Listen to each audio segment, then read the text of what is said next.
Kembali lagi di Cerita Cinta Channel. Jangan lupa like, comment, and subscribe ya. Terima kasih. Tari, Tari, kamu kenapa?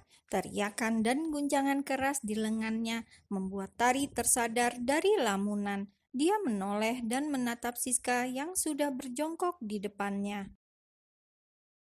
Siska, gumam Tari. Kamu kenapa? Tanya Siska dengan cemas, lalu diambilkannya ponsel Tari yang tergeletak di dekat kaki. Tari seperti orang linglung. Dia tidak sadar jika tubuhnya merosot dan duduk di dekat anak tangga. Dia juga tidak tahu jika ponselnya sudah terlepas dari genggaman. Dia benar-benar syok dengan informasi barusan. "Ayo, bangun dulu," ucap Siska sambil membantu Tari berdiri. Ketika sudah berdiri, Tari menarik nafas panjang dan menghembuskannya perlahan. Dia lakukan berulang kali agar sesak di dadanya sedikit mengendur. "Ada apa?" tanya Siska dengan penuh selidik. "Tadi ibunya Arum nelpon aku," ucap Tari, suaranya masih tertahan di tenggorokan. "Terus?" Tadi, tadi, ayo cari minum di kantin. Kamu tenangkan diri di sana. Setelah itu kita bicara pelan-pelan, ajak Siska. Tari mengangguk dan menyetujui ajakan Siska. Kemudian mereka berdua berjalan menuju kantin. Setibanya di sana, Siska langsung memesan minuman, sedangkan Tari hanya menunggu di kursi karena tenaganya belum pulih total. Setelah Siska datang, Tari meneguk minuman dengan cepat, bahkan segelas penuh hampir tandas ke tenggorokan. Setelah itu, barulah dia bicara. "Arum koma sejak 3 hari yang lalu," ucap Tari masih dengan suara pelan, tapi sangat jelas di pendengaran Siska. Gadis itu langsung membelalak saking terkejutnya. "Koma," Siska mengulangi ucapan Tari dengan terbata. Dia tak menyangka keadaan temannya sangat parah. Setahu dia, saat itu Arum hanya sakit tipes. Tari mengangguk. "Kata ibunya, Arum pulang sejak minggu lalu. Tapi kemarin aku benar-benar ketemu dia. Dia menyambutku dan mengantarku sampai ke kamar. Aku nggak salah lihat. Aku berani bersumpah, itu memang Arum." "Arum memang pulang sejak minggu lalu," sahut Siska. Dia menegaskan bahwa ucapan ibunya Arum memang tidak salah. "Tapi aku benar-benar ketemu dia, sis. Kami ngobrol banyak. Aku tahu kamu sekamar dengan dia, itu juga dari cerita Arum." Tari masih tetap pada pendapatnya. Dia ingin meyakinkan Siska bahwa penglihatannya tidak keliru. Siska diam, tak tahu harus menjawab apa. Melihat ekspresi Tari, Siska yakin gadis itu tidak bohong, tapi tak mungkin juga membenarkan karena dia tahu Arum tidak ada di asrama. "Pertemuanku dengannya rasanya benar-benar nyata, tapi jika dia koma, mana mungkin itu nyata? Lama-lama aku gila memikirkan ini," ujar Tari frustasi. Dia memegangi kepalanya sambil menggeleng keras. Siska belum menyahut. Dia biarkan Tari dengan tindakannya sendiri. Pikirnya, mungkin dengan begitu Tari bisa melepaskan sedikit beban. Setelah cukup lama saling diam, Siska menghembuskan nafas kasar, kemudian mengungkit kembali kejadian kelam ketika Arum masih ada di asrama.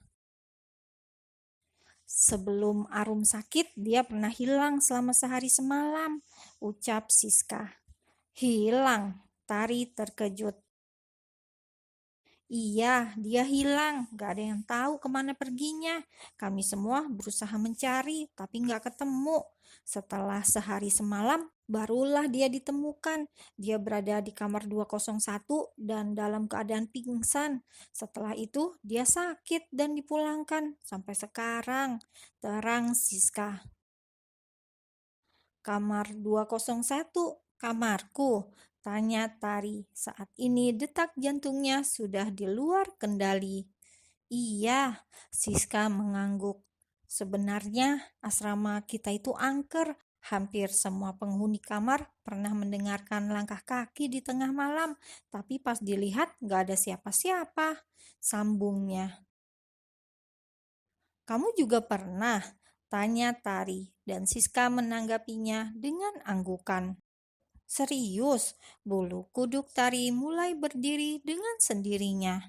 Untuk apa aku bohong? Jawab Siska. Dalam beberapa detik, Tari dan Siska saling pandang. Keduanya tak bicara dan hanya bergelut dengan pikiran masing-masing. Sebuah pikiran yang membuat mereka semakin merinding. Meski suasana masih siang dan ramai dengan aktivitas orang, tapi Tari dan Siska merasakan hawa dingin yang menyergap di tengkuk.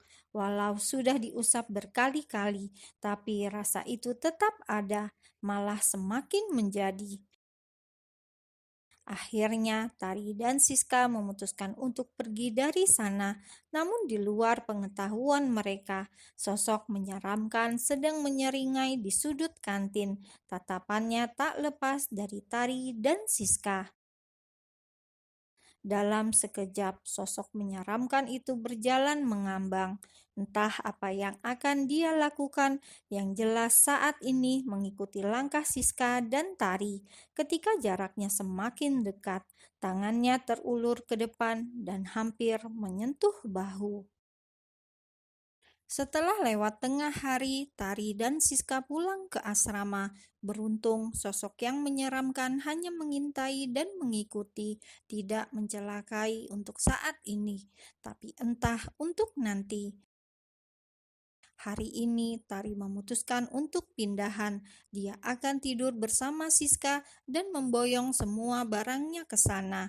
Pikirnya itu lebih aman dibandingkan dengan tidur sendiri di kamar 201. Jantung Tari kembali tak beraturan ketika tiba di depan pintu kamar. Dengan gerakan pelan, dia membuka pintu tersebut dan langsung disambut dengan suasana sunyi. Perasaan Tari semakin tidak nyaman. Berkali-kali dia menengok ke belakang, memastikan bahwa tak ada sesuatu yang mengikuti. Namun tak sengaja pandangannya tertuju pada dinding kosong di sebelah kiri. Kok masih basah ya? Gumam Tari sambil mengusap tengkuk yang terasa dingin. Fokus, fokus, buruan aja diberesin. Setelah itu nggak usah masuk sini lagi, sambung Tari dalam hatinya. Kemudian dia mulai mengemasi barang-barang, mulai dari baju, buku, laptop, dan juga peralatan lain yang dia bawa dari rumah. Selama membereskan barang, pintu dibiarkan terbuka begitu saja. Tari terlalu takut untuk menutupnya. "Udah selesai?" tanya Siska. "Hah?" Tari melonjak kaget. Tadi Siska masuk ke kamarnya sendiri dan barusan tiba-tiba datang tanpa permisi. "Kamu ngagetin aja, bilang-bilang dong kalau datang, jantungan aku," gerutu Tari sambil mengelus dada. "Sorry, nggak sengaja. Aku nggak tahu kalau kamu serius banget," jawab Siska sembari tertawa kecil. Lalu dia mendekati Tari dan membantunya mengemasi barang. Tidak sampai setengah jam, Tari dan Siska sudah menyelesaikan pekerjaan. Barang-barang Tari sudah diangkut ke kamar Siska. Meski belum ditata, tapi mereka lega. Setidaknya sudah keluar dari kamar menyeramkan itu. "Kamu istirahat aja, biar aku sendiri yang menata ini. Makasih loh udah diizinin tidur di kamar kamu," ucap Tari. "Gak usah bilang makasih, kita ini teman. Aku juga seneng kok kamu pindah ke sini, jadi gak tidur sendiri," Siska menjawab sambil tersenyum lebar. Perasaan Tari kembali nyaman. Ketakutan yang tadi sempat dirasa berangsur-angsur hilang dengan sendirinya. Dengan semangat, Tari menata barang-barangnya dan Siska pun turut membantu. Pukul 9 malam, suasana di luar kamar sudah sepi, hampir tidak ada suara yang terdengar. Tapi Tari dan Siska tidak terlalu mempermasalahkan itu. Mereka merebahkan tubuh di ranjang dan menutupnya dengan selimut tebal. Tari dan Siska tidur dalam satu tempat. Demi mengurangi rasa takut, keduanya tidak mematikan lampu. Setelah mengucapkan selamat malam, masing-masing saling memejam. Mudah-mudahan besok nggak mengalami hal aneh lagi, batin Tari sebelum tidur. Namun, harapan Tari tidak menjadi kenyataan. Setelah terlelap selama 3 jam, Tari merasakan hawa dingin yang menusuk tulang. Dalam keadaan yang setengah memejam, Tari berusaha mencari selimutnya, tapi tidak ketemu. Karena hawa itu sangat mengganggu, Tari terbangun dan hendak turun dari ranjang. Pikirnya mungkin selimut itu terjatuh di lantai. Ah! Tari memekik setelah menyadari keadaan sekitar. Dia tidak berada di kamar Siska, melainkan ada di kamarnya sendiri. Tari gemetaran, wajahnya pucat seketika. Dia sangat takut akan mendapati kenyataan yang lagi-lagi di luar nalar. Gak mungkin, ini kenapa bisa begini? Gumam Tari dengan keringat yang mulai bercucuran. Tak lama kemudian, ponsel Tari menyala karena letaknya di samping bantal, maka Tari langsung menatapnya. Tidak ada telepon atau pesan masuk. Ponsel itu hanya menunjukkan jam yang tepat tengah malam. Tari semakin ketakutan, terlebih lagi saat matanya menatap lemari dan meja, baju, laptop, serta barang-barang lain yang tadi dipindahkan sekarang sudah ada di sana. Letaknya sama persis seperti tadi siang. Hah? Kenapa bisa?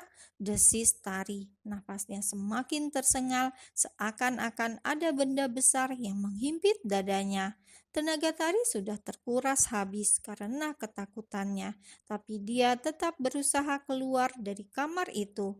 Dengan tertatih, akhirnya Tari berhasil menggapai gagang pintu. Namun, sudah diputar berkali-kali, pintu itu tidak terbuka, seolah terkunci dengan sendirinya. Tari semakin panik. Kini bukan hanya keringat yang membanjiri wajahnya, tapi air mata juga. Tari menangis histeris mendapati hal mencekam yang menjebak dirinya.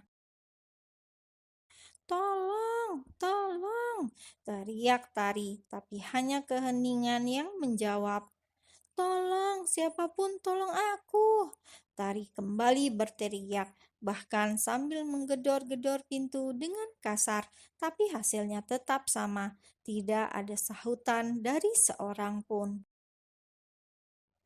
Di antara suara tangisnya, Tari mendengar suara tawa yang menyeramkan, meski samar tapi sangat menakutkan. Apalagi lampu kamar hidup mati dengan sendirinya, membuat bayangan lemari dan meja seperti sosok makhluk lain. "Siapapun tolong aku!" ucap Tari dengan parau. Perlahan tubuhnya merosot dan jatuh ke lantai. Dia tidak bisa lagi berteriak, hanya menangis sambil menyembunyikan kepala di antara dua lutut, berharap tak melihat apapun. Setelah lampu kembali normal, Tari berusaha bangkit. Matanya menatap awas ke sana kemari, sedikit lega karena tidak ada penampakan yang mengerikan. Dengan sisa-sisa tenaga, dia mencoba memutar gagang pintu. "Tolong, Siska, tolong aku, Siska!" teriak Tari karena pintu masih tidak bisa dibuka. Kali ini bukan kesunyian yang menyahut teriakan Tari, samar-samar ada suara langkah kaki yang semakin mendekat. "Tolong saya ada di sini!" Tari menggedor pintu, berharap orang itu menyadari keberadaannya. Tapi tiba-tiba Tari teringat dengan ucapan Siska tadi siang yang memberitahukan tentang langkah kaki di tengah malam. Tidak, kumohon jangan, ratap Tari dalam hati. Dia membekap mulutnya sendiri agar tak mengeluarkan suara apapun. Kamarnya sudah menakutkan. Tari tak bisa membayangkan andai hantu langkah kaki juga datang ke sana.